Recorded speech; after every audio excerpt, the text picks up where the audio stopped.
Okay, everybody, thank you so much for joining us today. We are going to go ahead and get started with our webinar.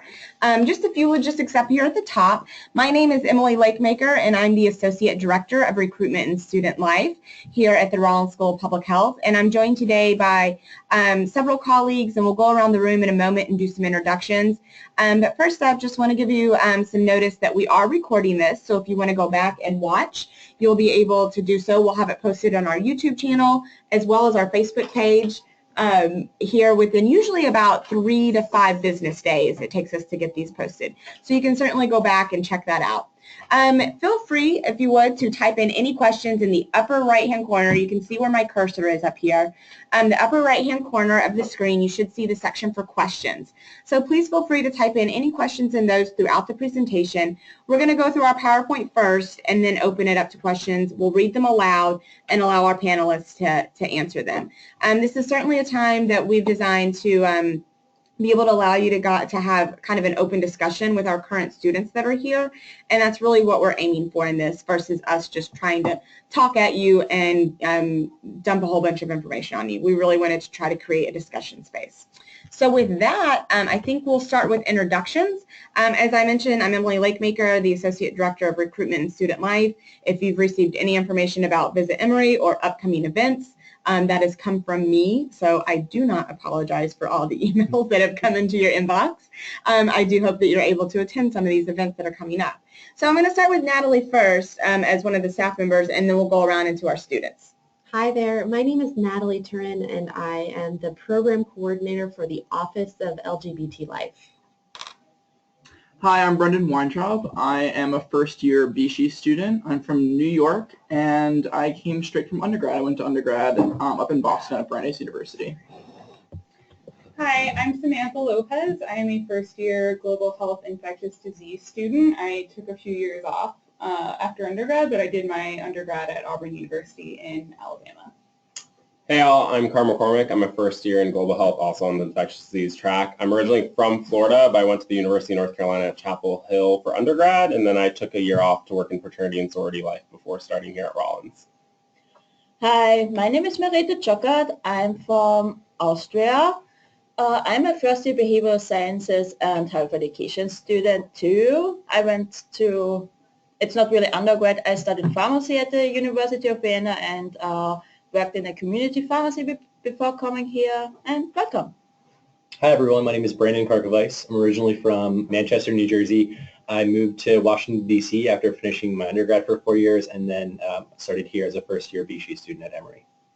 Okay, so next up, we're going to let Natalie take the reins for a little bit and have her well, just first off, we'll kind of show you what we're going to be covering today. We'll let Natalie talk about the Office of LGBT Life here at Rollins, and then we've got a couple of slides where we'll cover the RSPH Queer Trans Collaborative, which is QTC. It's our group specifically here within Rollins, and then there's the Emory LGBT Grad Student Coalition, which we'll cover. I'll promote some upcoming events that I would love to see you guys at, and then we're going to open it up to discussions. Okay, so Natalie, she'll take over for here to talk about the LGBT Life office. Sure. So the Office of LGBT Life is an office that's located in campus life. We primarily serve students, but we also serve staff and faculty as well as the wider community. And we exist to provide services, programs, and a work in policy with respect to LGBT students, their concerns, and sort of issues in the wider Emory community. I'll just highlight a few programs for you today. You can visit our website if you just sort of Google Emory LGBT Life. You can find out more information. We have a few programs. Of course, we have a safe space training program, and a lot of folks over here in Rollins are safe space trained, so they can, receive sort of training about issues that affect LGBT individuals, and so we focus on building allyship within the wider Emory community. Our office specifically has a fabulous lending library, meeting spaces. We employ students, including graduate students. We host various discussion groups that graduates and professional students also often attend at the intersection of various identities. For example, we have a queer men's group, we have a bi-pan group, a group for trans students, a group for students who are Black and queer, queer and Asian, an asexual and aromantic group, and we often have graduate students participate in those discussion groups. We host a number of events, and some of those are of particular interest to professional students. For example, we have an Out in Healthcare annual networking night. We host various awareness events, and they're listed on the screen right there, so I won't read them off to you. But we also have sort of various opportunities for leadership funding. So just some supplemental funds to send students to professional conferences and other conferences. We do a number of community building events. Emory hosts about 100 community members for our for the Atlanta Pride Parade. We send a group of about 100, and we usually have a good contingent from Rollins. And then we also host the Pride Awards, which is sort of an annual celebration of people who do LGBT work in the community. And for example, this year, a student here at Rollins is being honored with an award.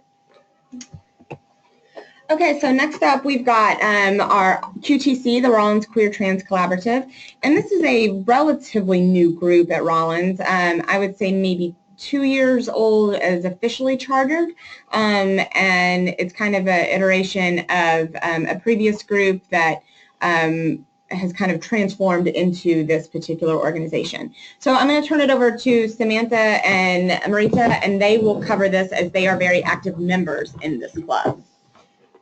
As Emily said, we're very active members. I am one of the co-presidents, and Marita is one of our wonderful communications chairs. Our board has 8 members who kind of run everything. We put on both academic and advocacy-related events, as well as social events to kind of connect people with the community. For example, we go to drag shows, but also next month, we're very excited. We got the chair of the biostats department to do a panel with us on going beyond gender binaries in quantitative data. So that's a very public health focused thing. It's something that we all have to deal with in our class. And so we're collaborating with the biostatistics department as well as trans-identified students to put on a public health panel. I'm sure if Marita has more she'd like to add. We have a lot planned for this semester. And was it last week we had our sex and pleasure night? Yes. We had our sex and pleasure night last week in cooperation with the Emory Reproductive Health Association. And we are part of the advocacy series at Rollins, and yeah, we are doing a lot, and it's like open for new ideas too. Yeah. And in October is Atlanta Pride. It's around National Coming Out Day, so that week we take over the entire school and turn everything rainbow, and there's free food and movies. And this year we did a remembrance ceremony for Orlando. So we're a very active group on campus right now.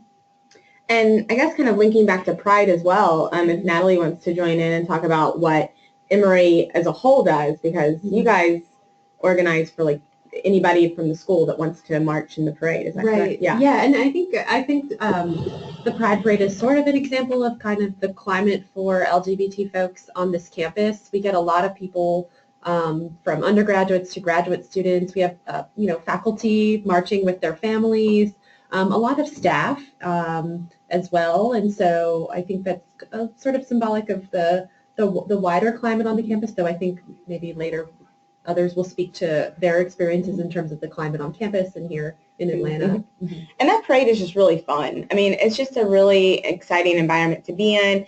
A lot of the big companies that are headquartered in Atlanta get really into it. I don't know how many of you guys went to the parade this past year or gone in previous years, but like Delta and Coke are the 2 like biggest sponsors of it, and they have the first big floats that come out, and it is just absurd, and they go so crazy with it. It's a lot of fun, and then everybody's always throwing off free swag, so you get a lot of free Cokes and Unfortunately, no Delta airline tickets. No. I think I got like a Delta koozie, which I guess I'll settle for that. So, all right, thanks guys for that. So next up is our, the next organization we want to highlight is our LGBT Grad Student Coalition, and Natalie is an advisor for this, so I'm going to let her take that. Okay, so this is a new group, and because there are so many different graduate student pride or LGBT organizations, those students have decided to take the initiative to form a graduate student coalition, and that's sort of just in the works this year. So those schools include our business school, Candler, which is the School of Theology, the law school. They have a really active group called Outlaw, as well as the medical school. And I guess the goals are sort of to bring those advocacy initiatives or people together to do work around advocacy around the wider university, and then to sort of not reinvent the wheel in terms of making policy changes or other changes, or sort of hosting other innovative events, not reinventing that wheel, because there's often good work happening in each of those schools, because they can be large schools, or we can often work in silos, right? And so the goal of that group is to collaborate and continue to do advocacy work within each of our own schools, because often change comes from the students from within those individual professional schools. Great.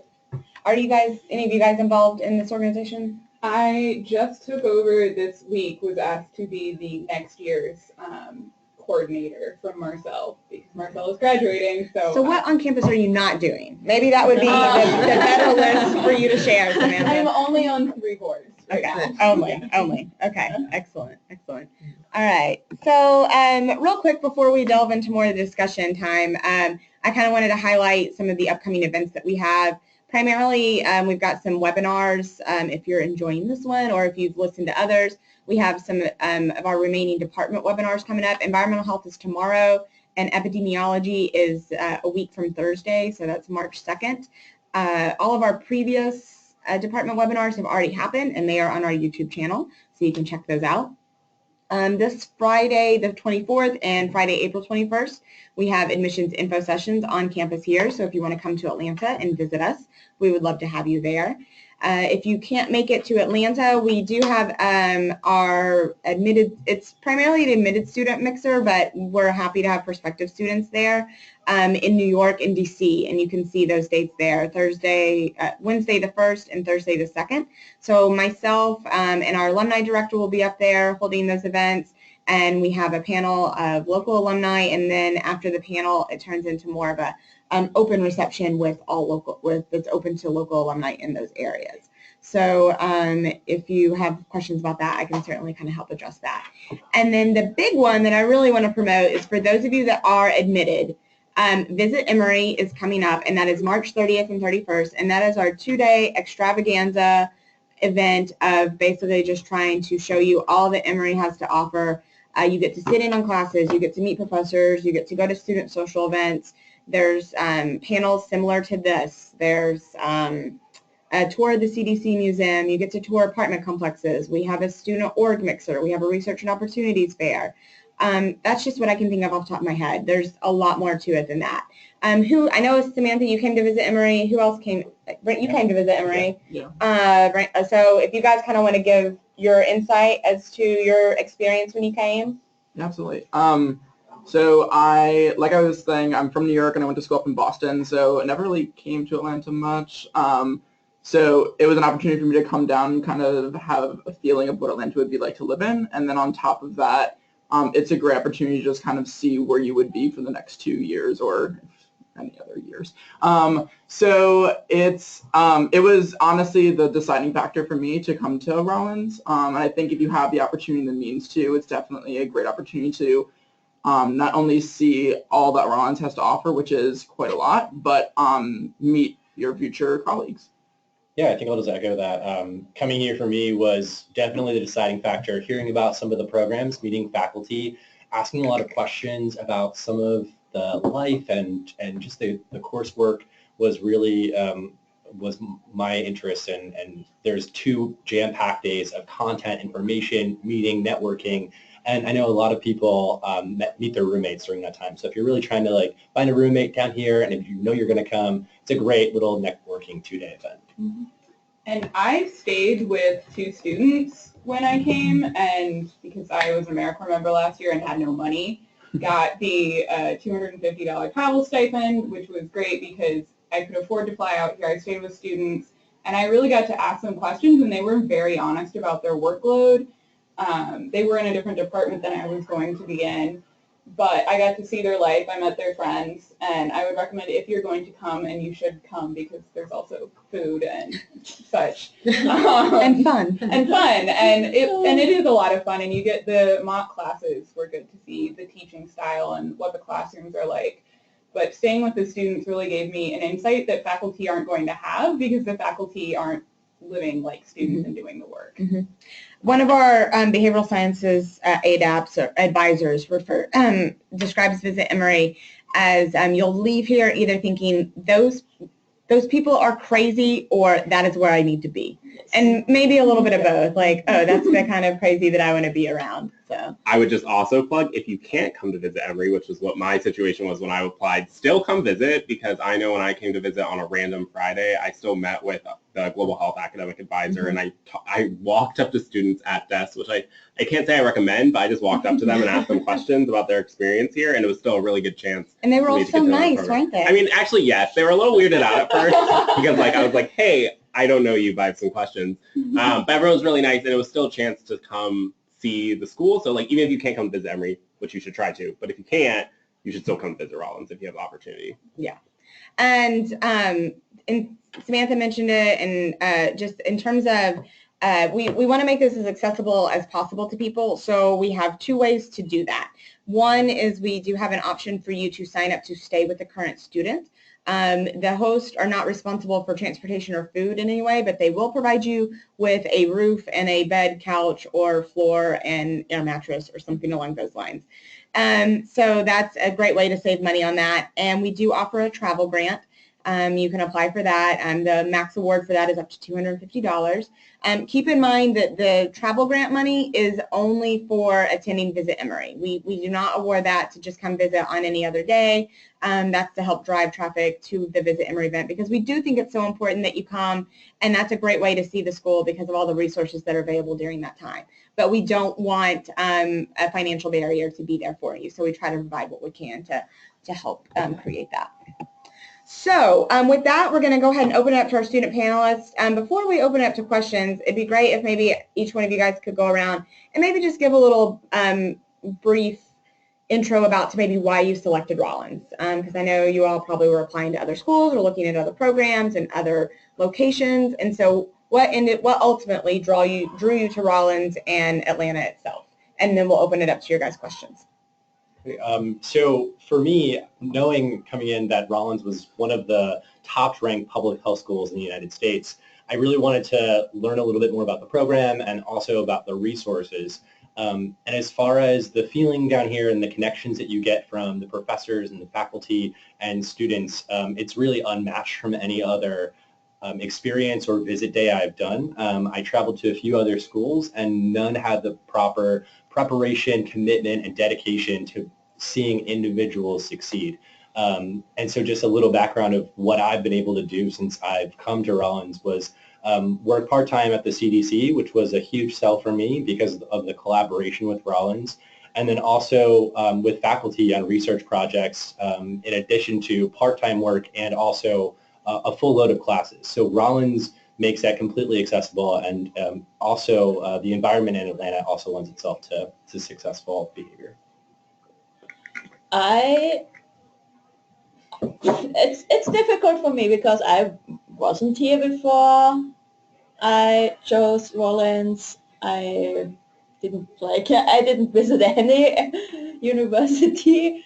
Like in Europe, we don't look that much at rankings normally, so I wasn't really sure if that's like really a thing or not, like if it's really important. And I have a scholarship, a Fulbright scholarship to be here, and they recommended this school then to me. And they said that ranking really impact the quality, and now I'm very happy that I'm here. And it's like, I think if you like visit here, you will feel it's the community, and I think that's for me the most, like the best part of Rollins.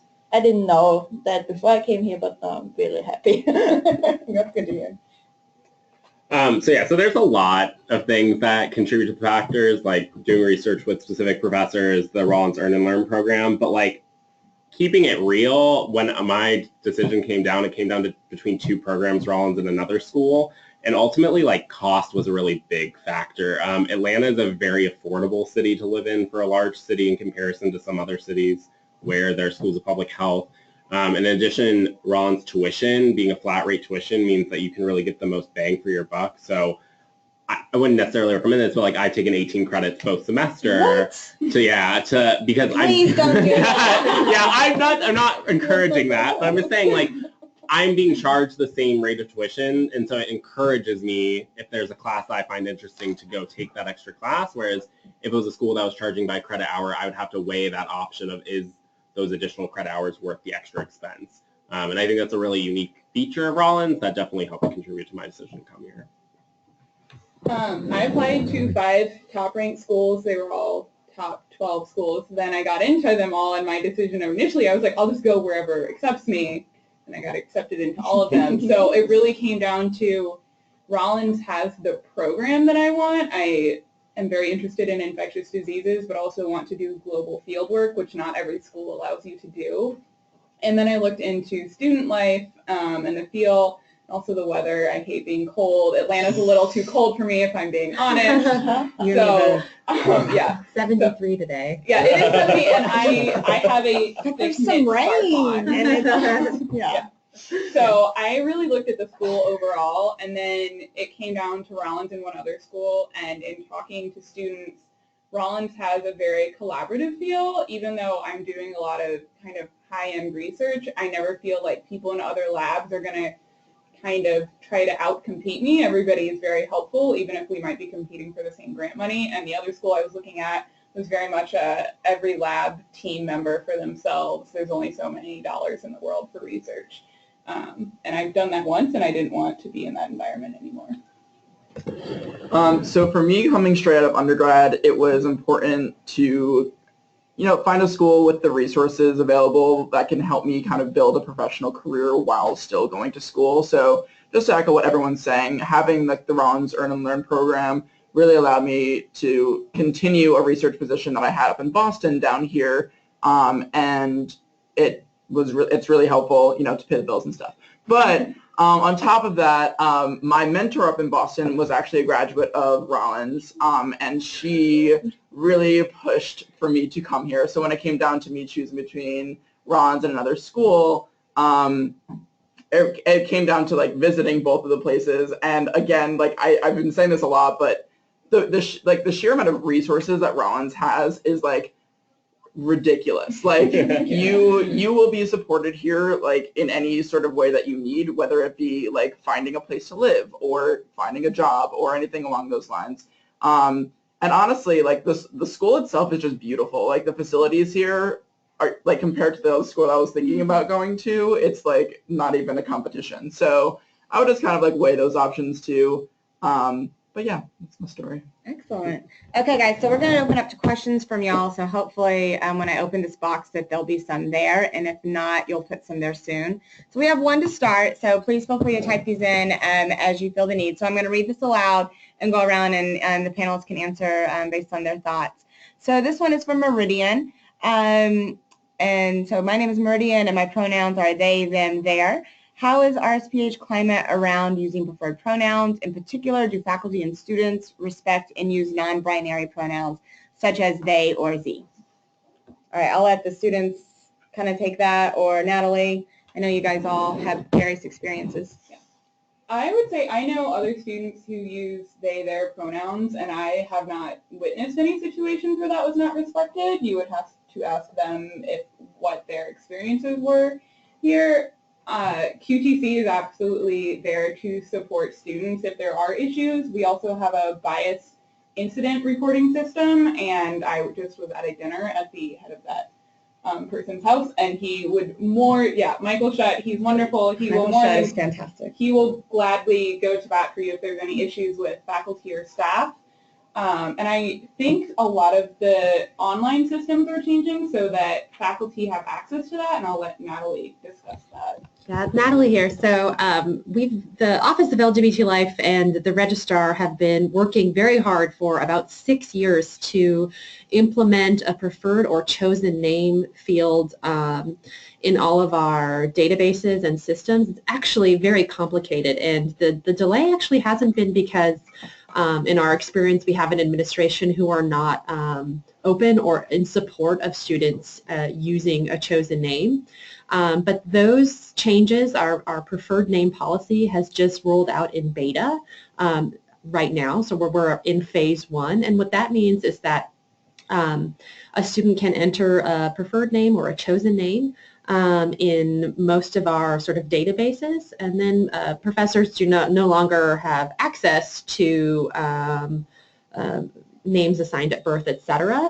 Again, it is in beta, and so our office is working with multiple IT departments, and just because if you can imagine a university the size of Emory has so many different ways that students interact with, if you think about even just visiting student health services, there's a scheduling, and there's your anyway, there's just so many systems in which that maybe don't always speak to each other, but on the end of administration, there is a firm commitment to making sure that that there is respect for students' preferred name or chosen name, and those changes are being implemented right now.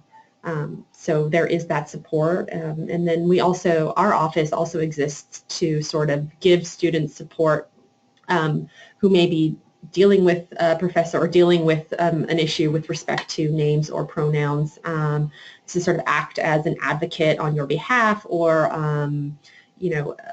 empower you with various sort of tools to make sure that your name and pronouns are respected here. And I see a lot frequently in email signatures from across campus, both students and staff, where they list their preferred pronouns in their email signature. So it's not unheard of on this campus for people to kind of put that out there, and people feel comfortable enough to do that. So I think that would be a good sign as well. And we're kind of in the same boat that you mentioned, Natalie, in terms of here at Rollins and on our administrative end of trying to make sure all of our forms and applications, and our application is through Sophus, which is not us, so we don't have much control over that. But once you get here, we do our best to try to make sure that all those are correct in what we're asking for. But again, there's so many, and it's, when you're starting to make updates, it can take a while to roll out all of the new and improved. And then by the time you get some things updated, something has changed, and you've got to go back. Yeah. I know last year, I'm probably told the story to people in this room before, so I apologize. When I was trying to get one of our forms updated, and we were asking, on the form we were asking sex, male, female. And I was like, well, that's not right. I don't know exactly what we should be asking, so let me go look it up. So I go to my Emory computer, and I type in, in my brain, I'm not thinking anything. I type into my Emory computer, how do you ask for sex? And I was thinking, how do you ask for sex on a form? Right. But I didn't get to that part before Google autopopulate comes up with this really long list of ways that I can ask for sex. And I was like, good thing I Googled that on my work computer. So sometimes our attempts are misguided, but we're working on it. Yeah. And I did finally figure out the answer to my question after some inappropriate Googling. So. So that's our only question so far. So I don't know if any of the rest of you may have some others, but in the meantime, maybe the students in the room can kind of go around and maybe speak to any of their personal experience about how they feel about Atlanta, and if it's just the overall climate of the city and of the school. If anybody has any thoughts or insight or any concerns that you had before moving here and how you feel now that you are here, anything along those lines? Yeah, I think that I had a huge concern that the South, in my mind, was going to be segregated in their rhetoric and discussion of how they view people and being gay, I was a little apprehensive. I was originally moving from Washington, D.C., but I knew that Atlanta might have a little bit more of a rural landscape and a sprawling city center. I was really comforted by moving down here and realizing that Pride was so huge, and not just the fact that it was so big, but the fact that it took so many different organizations and institutions and partnerships from all over the Atlanta area. It involved the church, it involved the political realm, it involved schools, nonprofits, medical institutions. I mean, everyone comes out for this event. Vendors, farmers, you name it. Everyone is very, very comfortable, open, honest, I think, down here. I've had nothing but good experiences, and I knew that that was a big hesitation or apprehension of mine, and that was quickly mitigated. I have lived in many very conservative places, and Auburn was certainly part of that, and I was afraid I was going to be reliving that experience as not only being queer, but also being Latina, and I was kind of tired of having to explain that it's more than just black and white, and so on many, many levels I had concerns, and I have been comforted by not only how diverse Atlanta is, but that intersectionality is something that's recognized. Last week, I went out to, there's an event for queer Latin identified people, and so I went to like go dance, but I ran into other Rollins students who were doing HIV testing outside. Yep. So it was just it was wonderful to be able to be with my community, but also we support the Black Pride Parade that happens in September, and it seems strange to say that Atlanta is liberal because the rest of the state of Georgia is not, but there are more gay bars. There's a feminist bookstore a mile from my house that I have to not stop in on my way home every day because there's so many fabulous books and there's events every night. So I also like that you can go socialize in queer spaces without having to drink, which is wonderful on a weeknight. So I definitely, Atlanta does not fit the stereotype of the South that I kind of built up in the past. Yeah, I would just echo that, being like a stone cold Yankee. It was like I was a little apprehensive coming down to the South, but again, like what everyone's been saying, like in all honesty, I didn't really have any, LGBT friends up north. I don't really know why, but I never really just found a community up there. But at Rollins, I was able to find some friends, some of whom were in this room. And I really, I never really experienced, gay bars or anything like that. So being able to, go out to, 10th and Piedmont, which is, the gayborhood in Atlanta, is, really nice to be able to experience that. And on top of that, Pride, this was my first Pride that I was able to, attend and not work. So it was really fun to just experience that. So all in all, Atlanta is that blue dot in a red state, and it was really nice for me coming from a very liberal, both town growing up and also college, that I was able to, kind of continue that experience, just to kind of live in the bubble, but also understand different experiences. And just to briefly mention about pronouns that we were talking about before. To talk about in BSHE, we speak about intersectionality a lot. So whether that's in our theory classes or in our research methods class, we're constantly thinking about those kind of topics. So I think that's another good point. Anything to add from you guys? I would just add, I definitely think also one of the nice things about Rollins, and I will say I think this is true of public health in general. I don't know if it's specifically just Rollins, but obviously this is my experience at Rollins. Being bisexual, I definitely straddle an interesting area in the terms that in my undergrad experience, I had a plethora of unpleasant explanations of what that means in terms of you're just waiting to come out fully as gay yet, or why are you talking about this still? Staying in the South for grad school, that was something I was definitely thinking I was going to have to re-explain quite a bit. But Rollins has been really cool in the sense that people are typically very understanding, and I can talk about one of my ex-girlfriends and then talk about one of my ex-boyfriends, and no one really bats an eye at that fact. They just go with it. And so it's been really nice to kind of have that understanding of the full spectrum, not just trying to box people into like specific like gay and straight categories, but just like all the different sexuality identifications people are very understanding of, which has been really a great experience overall. Anything to add? I didn't have like any expectations when I came here. I didn't know. For me, it was like city, and then I came here and thought, okay, that's not a city. That's like suburbs.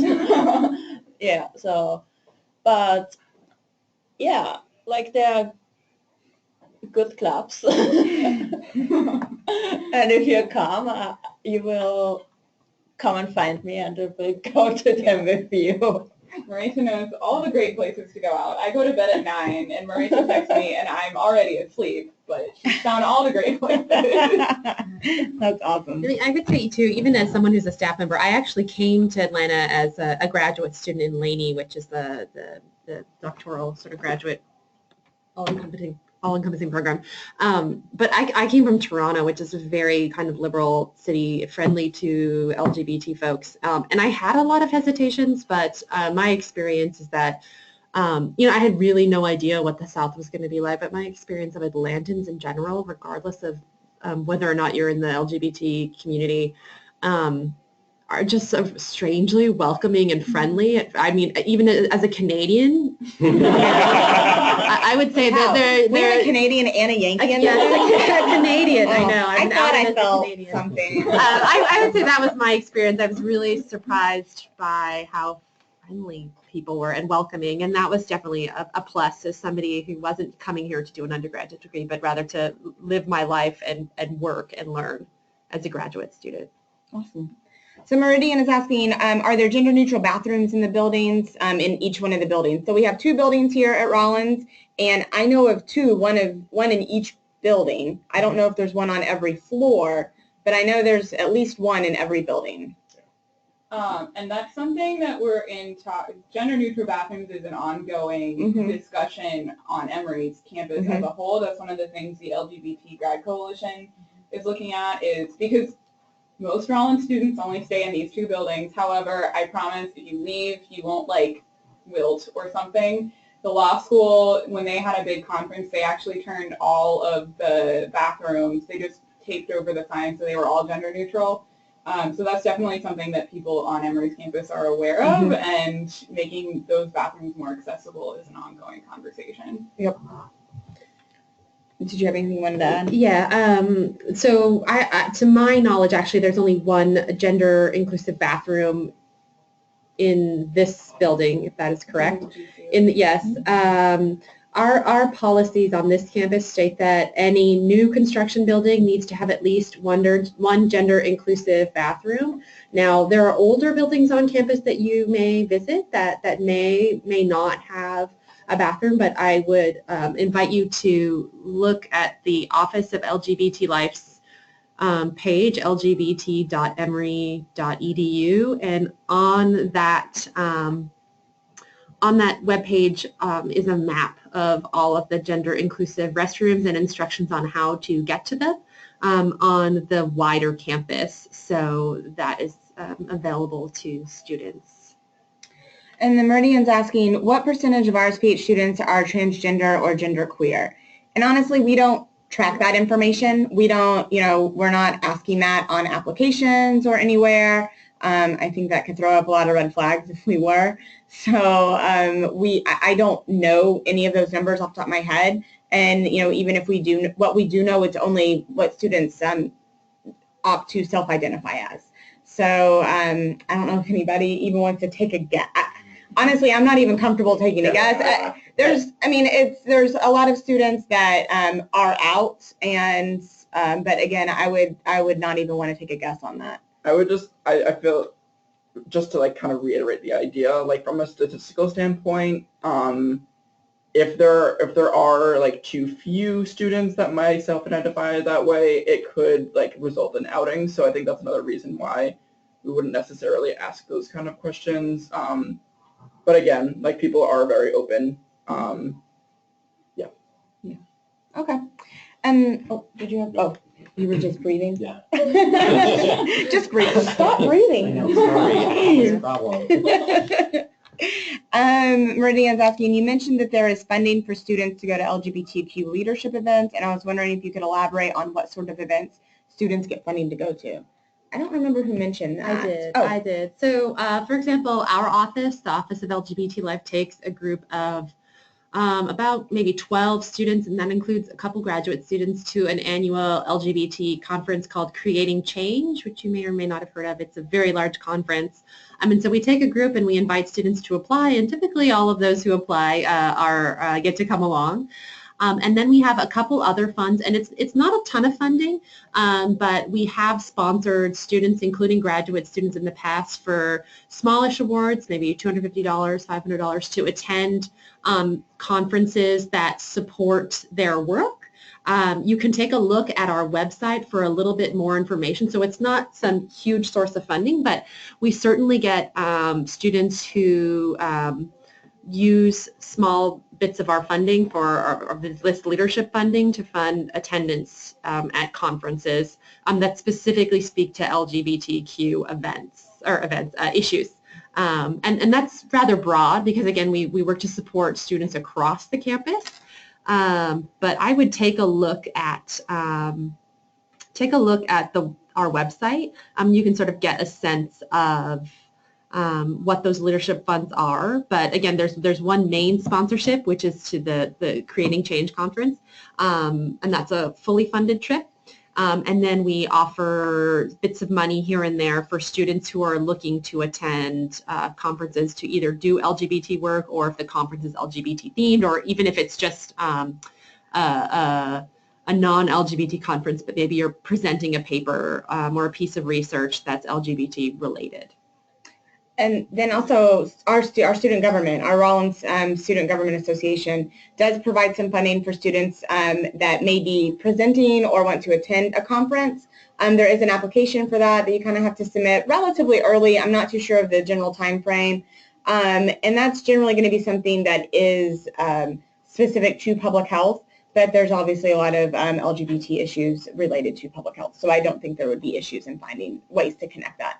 Did you have anything, Carter, or did I steal it? No, that's what I was going to bring up. Okay. Well, that seems to be it on the questions for now. Does anybody in the room have any final parting words or pieces of advice or anything along those lines? Don't be afraid to ask questions, whether that be to any of the staff at Rollins or on the Facebook group. Oftentimes those are the best ways to get your questions answered, honestly, because there are a lot of us who are within your Facebook group, so we're eager to answer any questions you might have. And then again, I just want to reiterate, if you're able to attend Visit Rollins, Visit Emory, I really think you should. And also, if you have specific questions, like follow-up questions for us, or just you would rather email individually, you can go to the Rollins Ambassador website, which I don't remember the URL for off the top of my head. It's like Rollins Ambassador. If you just Google, and it's on our admissions page too. Yeah, if you go there and there's an email that you can just send an email to and just say like, hey, I was listening to the webinar, I had a follow-up question for so-and-so, or I just have a general question, our student ambassadors will be happy to get back to you on that. And I just put up the next slide, which is our contact slide, and you can see my email there. We've also got, I forgot to update this, Natalie, I'm sorry, for the Office of LGBT Life, we've got Danielle's contact information, so if you have any questions for Natalie, feel free to use that contact and it will get to her. My email's up there as well, so feel free to reach out. Any other students have any other thoughts, questions, advice? Don't be afraid to ask any questions, even about just living in Atlanta and such. I know I had lots of bizarre questions during Visit Emory, so please reach out. That's what we're here for. Yeah. That's the whole point. Okay, guys, thanks so much for joining us. I hope you all have a wonderful rest of the week and that we get to see some of you here soon during Visit Emory. Thanks.